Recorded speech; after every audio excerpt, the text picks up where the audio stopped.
খড়গপুরে তৃণমূল প্রার্থী প্রদীপ সরকারের সমর্থনে দেবের প্রচার, জমল তালবাগিচা বাজার।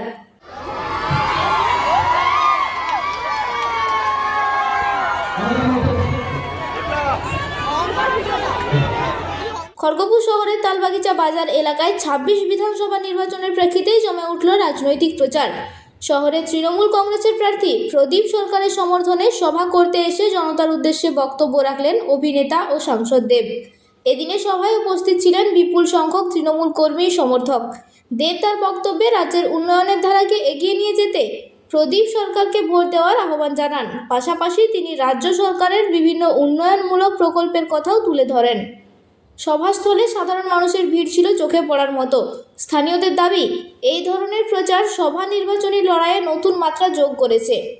তৃণমূল নেতৃত্বের মতে এই জনসমাগমই প্রমাণ করে যে খড়গপুরে তাদের প্রার্থী এগিয়ে রয়েছে। এখন দেখার ভোটের ফলাফলে তার প্রতিফলন কতটা পড়ে।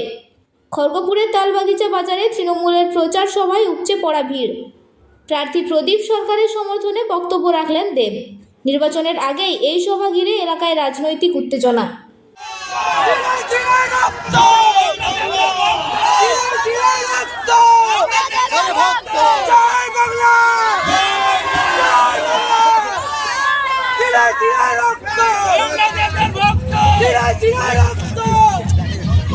জয় বাংলা,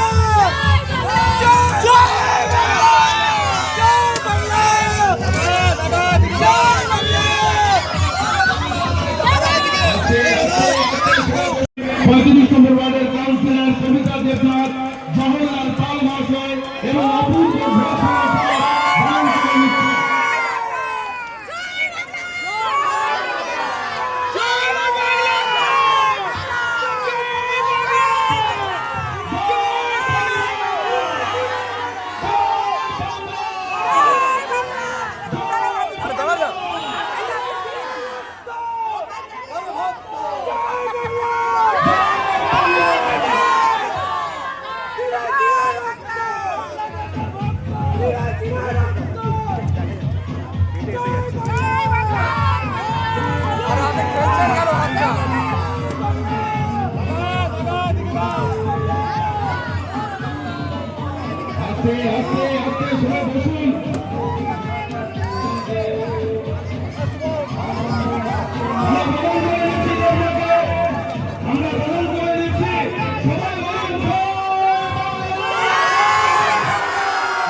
প্রথমে আপনাদের সবাইকে হাত জোর করে সরি বলি, সরি দিয়ে স্টার্ট করি, কারণ যা গরম পড়েছে তার সত্ত্বেও আপনারা ঘন্টা দুয়েক ধরে বা আরো বেশি হয়তো এসছেন, এসে আমার কথা শোনার জন্য।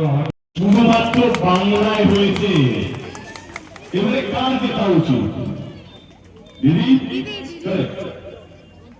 এবার চলে আসি। অনেকগুলো পরিবার ওখানে মেয়ের বিয়ের সময় অর্থ নেই তাদের কাছে, অনেক গরিব পরিবার আছে, তার পাশে দিদি এসে দাঁড়িয়ে গেল, রূপশ্রীর মতন প্রকল্প নিয়ে এলো, বিয়ের সময় 25,000 টাকা করে দেওয়া হয়েছে, হচ্ছে যাতে অনেক গরিব পরিবার তাদের মেয়ের বিয়েটা দিতে পারে। হয়েছে কি হয়নি? তাহলে কোন সরকারে যেটা উচিত?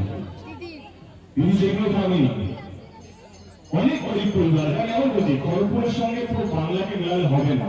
একটা সরকার শুধু খড়গপুরের জন্য তো নয়, পুরো বাংলার জন্য, বাংলা প্রত্যেকটা মানুষকে নিয়ে। অনেকগুলো পরিবার আছে যেগুলো যদি অসুস্থ হয়ে যায় তাদেরকে সরকারি হসপিটালের উপরে ডিপেন্ড হয়ে থাকতে হয়, নির্ভর হয়ে থাকতে হয়। কিন্তু সরকারি হসপিটালে অনেক গরিব পরিবার আছে, লাইন লাগাতে হয় বা ডাক্তারের অ্যাপয়েন্টমেন্ট ওটির অপারেশন পেতে 2 মাস লেগে যায়, 3 মাস লেগে যায়, তারা কমও লাগতে পারে। কিন্তু তারা চাইলে প্রাইভেট হসপিটালে মানে বেসরকারি হসপিটাল চিকিৎসা করাতে পারে না, কারণ তাদের কাছে সেই অর্থটা নেই।